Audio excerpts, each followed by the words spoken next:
Welcome to Streak Philippines 2.0. While I am waiting for my delicious fried mackerel, let's have a talk. Let's have a talk about the simple life in the Philippines. Is it really that simple? I have so many stories that were so complicated to get straightened out in the Philippines, it's unbelievable. I've had issues with shopping platforms where money's disappeared, money has reappeared. I've rapidly spent the money to get it out of the wallet in the shopping platform, and then mysteriously I was locked out again. And in trying to find out what happened, the shopping platform told me because of the nature of your infraction, we can't discuss it with you. And I have never, in maybe 5 years, been able to sign into that shopping platform. I could never figure it out. I'm permanently banned. And the only issue I had at all was money disappeared between my bank and the shopping platform.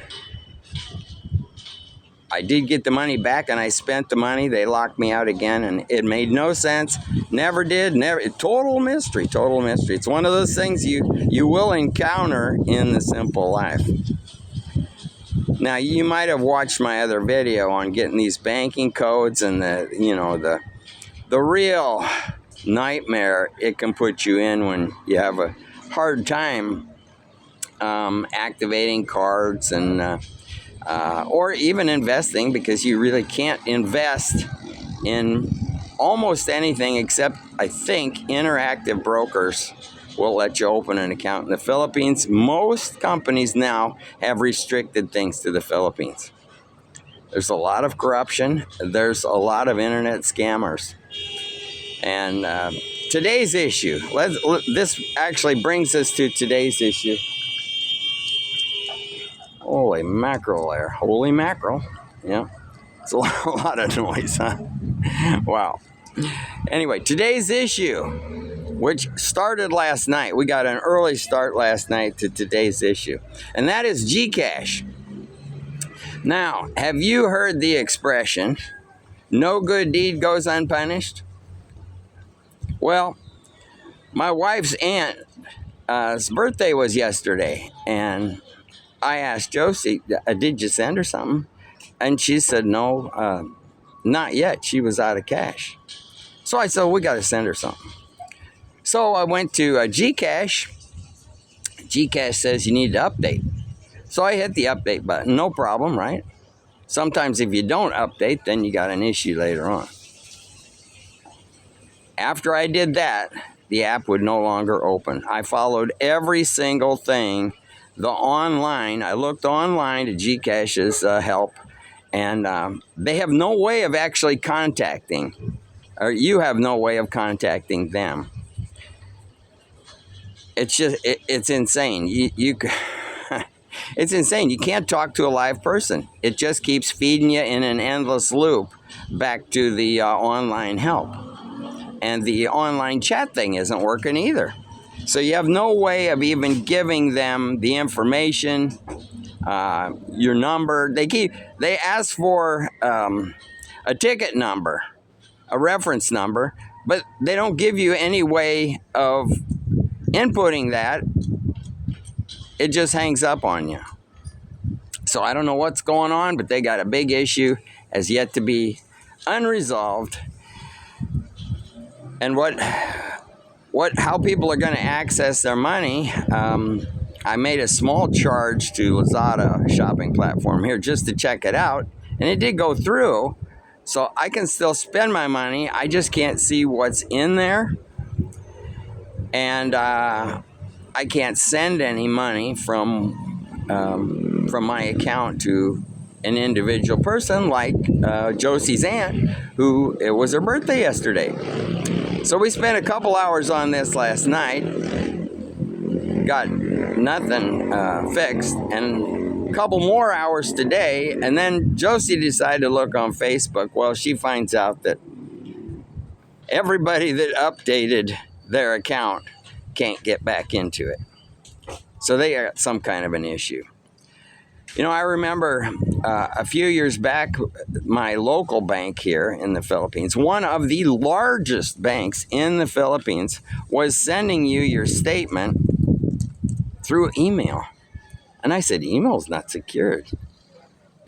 A bank will send you financial information through detailed financial information through email. That's crazy. That's just crazy. Well, the bank finally figured out it was crazy because 3 or 4 months later they quit doing it, and I asked the customer service why they did it, and they said, well, they found out it wasn't secured. So if you know me, I'm an internet idiot. I mean, I'm like one of the last people that should know these things.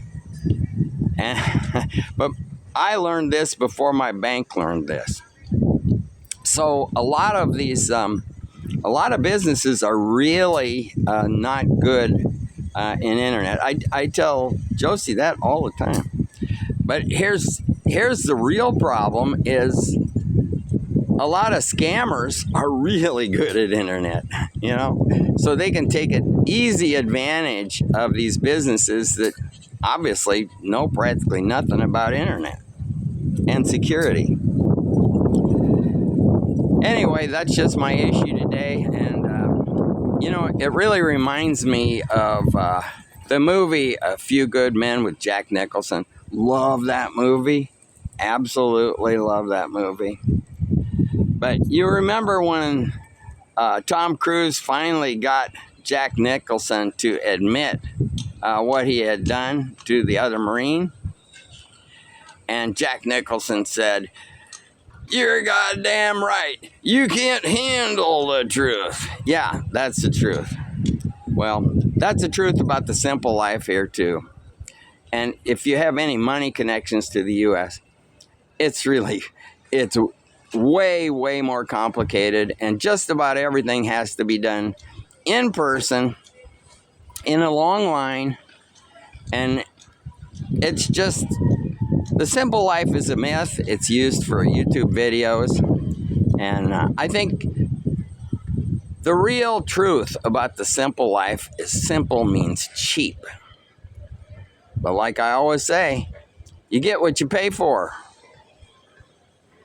You really do. You get what you pay for. So I explained to somebody last night on a comment, they had asked, should I keep my phone before using here?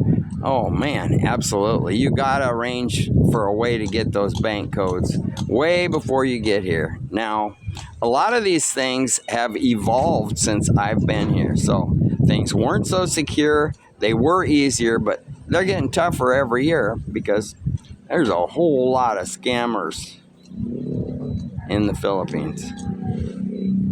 So just be warned. And I'm hoping I can access my Gcash later because, you know, I'd like my cash. The simple life. Some days it's great. Some days it's not, but I'm ready to eat my mackerel.